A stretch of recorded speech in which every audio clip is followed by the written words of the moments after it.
insulted Blake Lively, blasts sexist. The Hollywood Reporter cover lampooning her Justin Baldoni lawsuit. Should be ashamed of yourself, right? Now, you know, Blake Lively played in a movie that I've watched from the 42nd minute on 50 times. And it's called, what is the name of that movie? What is the name of that movie? Now, I've watched this thing so many times. What is the name of that movie? It's Age of Adeline. Okay, I've watched that thing. Thank you, Kelly. Age of Adeline, right? My favorite movie. It's What's such the a name of that great movie with her and Harrison Ford. It's a phenomenal movie, right? What's it about, Pat? However, let me just read this to you, and then Amy, I'm coming to you here. Blake Lively blasted the Hollywood Reporter for its February 21st cover. Rob, can you pull up whatever the cover is, which featured a cartoon mocking her lawsuit against it? Ends with, is this it? Yes. Ends with co-star Justin Baldoni calling it outrageously insulting and playing into every sexist trope. The illustration depicts Lively using a slingshot to fire a cell phone at Baldoni, referencing her legal team's attempt to subpoena his text messages. A spokesperson for Lively condemned the magazine, saying the Hollywood Reporter should be ashamed of itself and criticizing its article for downplaying documented examples of sexual harassment and retaliation as cultural misunderstanding. Lively sued Baldoni in December of 2024, accusing him of sexual harassment on a set and launching a smear campaign against her, while Baldoni counter-sued Lively and her husband, Ryan Reynolds, for defamation and extortion. On Wednesday, Lively filed an amend law complaint stating she was not alone in raising allegation of on-set misconduct. Amy, what's really going on with the story? So I think why people are so interested in this is because it speaks to a much larger cultural issue. We are seeing the Me Too movement literally die. It's taking its last gasping breaths, but it is about to be dead. So essentially what happened is Justin Baldoni purchased the rights to the book, It Ends With Us. He is the producer, director, and one of the lead actors in it. And when he brought on Blake Lively to play his partner, the co-lead, in a movie that is a very heavy topic about domestic violence, she took over every single aspect of the movie. The movie was really aimed at, you know, providing education and insight and relating to the stories of what women go through when they experience DV. She made it a lighthearted thing. She wanted to talk about, wear your florals, and she used it as an opportunity to promote her alcohol brand, which is insane because many people know that alcoholism really fuels DV as well. So it was completely tone deaf. And as a response to this, she was getting a lot of hate. In fact, people were posting old interviews of her that weren't even really relevant at all to the movie, but they're just highlighting this is a mean girl. This isn't a good person. And in response to this, what she did was she created a smear campaign against Baldoni, stating that actually he was making a smear campaign against her. And that's the reason why she had all of this negative backlash. What have you seen from the text messages? Like, what has been revealed? So essentially, in her complaint, she said things like he walked in on her breastfeeding. She said things like he chastised her for her weight. All of this has been debunked by the text messages provided by Baldoni. She, in fact, messaged him saying, hey, I'm breastfeeding right now, but come into my trailer. Let's go ahead and run some lines. I saw it. One of the other conditions, she said, we need to have an intimacy coordinator on set because I'm not comfortable with being close with you because you're doing all these inappropriate things. He provided a text message showing, hey, I have an intimacy coordinator. I'll get you on a call with her. No, I'm fine, thank you. I don't need to meet with the intimacy coordinator. So essentially, every single thing that she's claimed against him has been disproved. So he was a class act throughout the entire process? Yes. That's what it seemed. Wow. And he put her on as an executive producer, which, and mind you, Pat, this guy's like he's a male feminist, which is probably one of his biggest problems. He loves women. Feminist? He's a male feminist. He's loves guilty. Women. He's cares. Guilty. He's doing all this. And so Amy, and real quick, because I'm pretty sure we're all kind of all in the same boat. What was that moment? What was her deciding thing to say, the hell with you? Because I know that it was she helped for the screening. She made him and his whole family go down to the basement. Go down to the basement during the premiere of his movie. He literally was not even allowed to be at the premiere of his own movie. Why is that? Because Blake Lively had alienated the entire cast against him. She had convinced everyone that he was this monster, this terrible person, so she could wield all creative control of the movie and end up getting her final cut of the movie, not Justin Baldoni's. And in the end, that's exactly what happened. He didn't even get to see the final cut of the movie. Get out of here. because Blake Lively and Ryan Reynolds came in with their own team, their own editors. They completely hijacked this thing. And then when there was negative backlash as a result, they painted all these false allegations against Justin in order to try to get back the power in the narrative. But everyone's seeing through it. They're seeing through the BS. And, you know, at the end of the day, they're the ones who are seeking gag orders against Baldoni from releasing information, whereas his team is saying, nope, let's put out everything. Every single text message. They're showing they have nothing to hide. And I really love this story because, again, it speaks to this larger cultural thing of the Me Too movement is over. And don't believe all women automatically. If there's a larger context to this, I get it. But this, I literally could care less about this movie, about these people, about anything. We're in America today.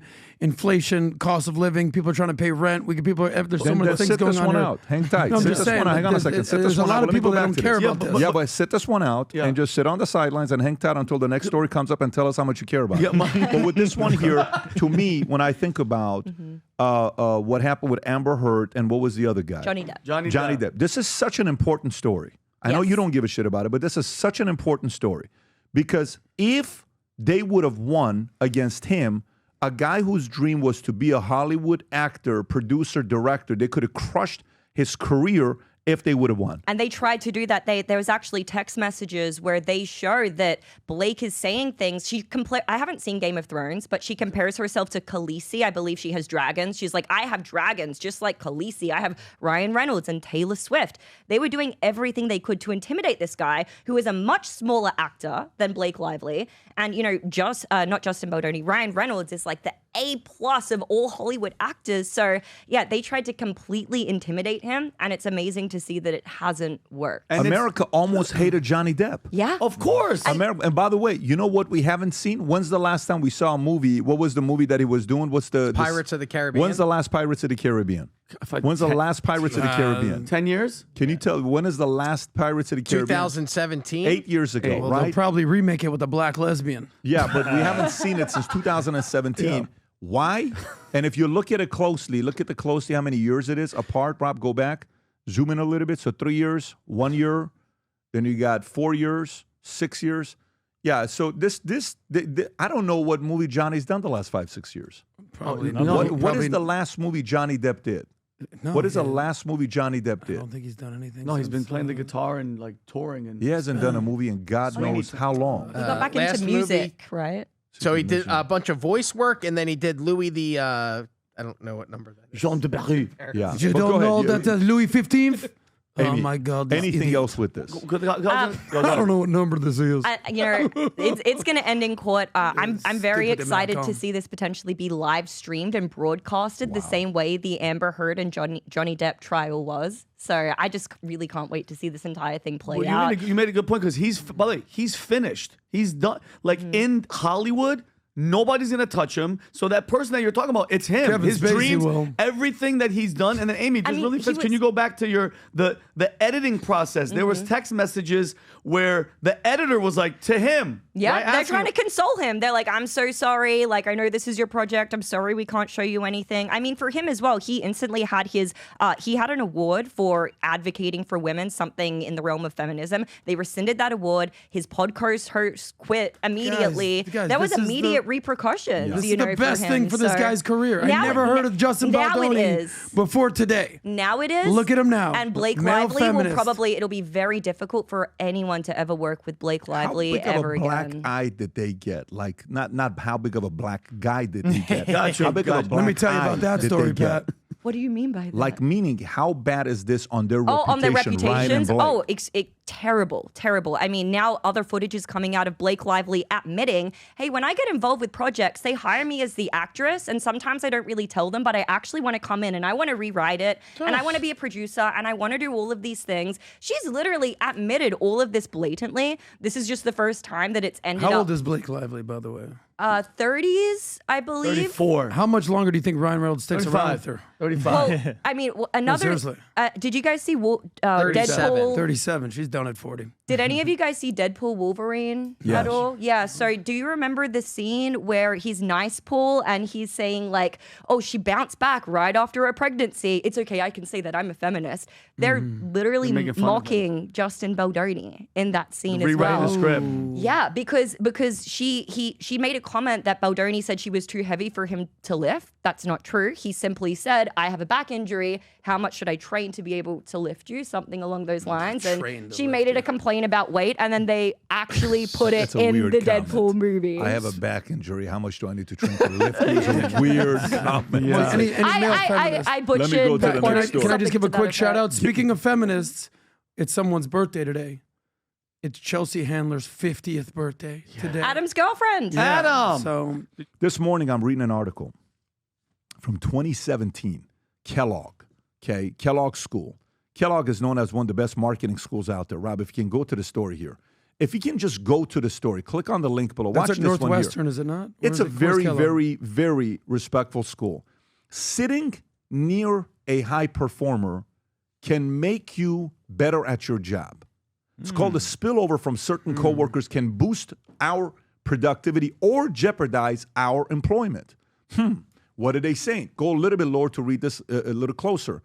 The people we sit near at work inevitably impact our day. They may brighten our mood or drive us crazy. So for me, like I have a problem here, right? 25. What's more, our I have work a good problem. neighbors can actually change how we do at our jobs. Researchers looked at the 25-foot radius around high performers at a large technology firm and found that these workers boosted performers in coworkers by 15%. That spillover, positive spillover, translated into an estimated $1 million in additional annual profits, according to new research from Dylan Miner, an assistant professor at managerial economics and decision sciences at Kellogg. Now watch this here, how this continues. So 25 feet radius, 15% positive, okay? Watch the opposite. The flip side is that bad eggs impact their neighbors too. Negative spillovers from so-called toxic coworkers is even more pronounced, sometimes having twice the magnitude of impact on profits as positive spillover. Yet while this toxic spillover happens very quickly, it also dissipates almost immediately once that worker is either fired or relegated to the far physical reaches of the company. You can stop with the story here. What is this story about? If you think about a lady this morning, Crystal, who her and I Minnect a lot, she Minnected me today to speak to her son, 13-year-old son. I've met him before. So I sent him a message this morning on the drive here talking to him about what it is to be 13 years old. Yeah, I've been talking to my boys right now about a book I'm reading called Aggressive Girls and Clueless Boys. Every father with boys has to read this book because nowadays girls are approaching guys about sex and flirting versus it used to be the other way around. We had to. Today, girls are the ones that are more aggressive. If you have a son, do whatever you can. Don't look at the ratings. Just go read this book. It's 80 pages. You must read this book. Every parent, it's very necessary for you to read this book. It's 136 pages. So I'm talking to this kid about one of the most basic things you can do in life at early ages to win is choose your friends wisely. Later on in your career, one of the best things you can do in your life is choose your bosses, the company you work with, and your coworkers wisely. You do, you'll grow. You'll do better. You don't, you'll hate the company. You'll hate your boss. You'll be angry at everybody. You'll be walking on eggshells like, oh my God, I can't believe this. And you're thinking it's you, it's somebody else. Now, don't get me wrong. Some people in life are crap magnets. There are people that purely are crap magnets. They cannot help themselves but constantly attract negativity and problems in your life. You got to do whatever you can to avoid those folks. But if you can simply decide to attract better people in your life can improve in every possible way. Many years ago, I wanted to learn how to be a better networker. There was a guy I would work a room with, and I would watch this guy. I'm like, oh my God, this guy's a great networker. I'd never seen a networker like this before. This guy was a former hairstylist for Diana Ross and Michael Jackson, and he would go into a room, and it was like, boom, he went from this guy to that guy to this guy to this guy to that guy, and then all of a sudden we're in the office of the CEO's room. I'm like, how the hell did this guy do it? Couldn't believe how the guy would network. What's the moral of the story? Networking has changed. There's been an evolution to networking. But for us, I took many of those things I learned many years ago, and I applied it in business, in raising money, in getting in rooms, and getting guests on the podcast. in recruiting folks who became presidents of the company, CTOs, technology, investors, raising money.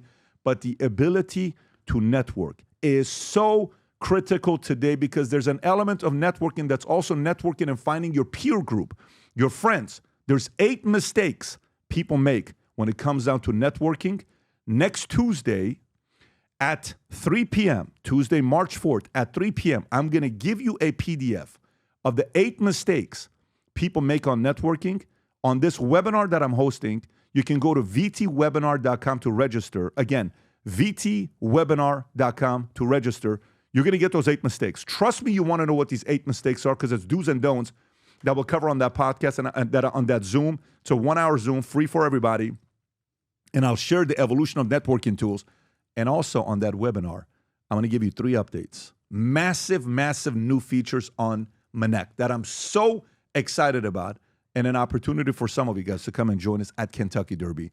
So go to VT Webinar, register for it, and I look forward to seeing you there next Tuesday, the 4th at 3 p.m. Eastern Standard Time. Registered. We'll see you there. If you enjoyed this video, you want to watch more videos like this, click here. And if you want to watch the entire podcast, click here.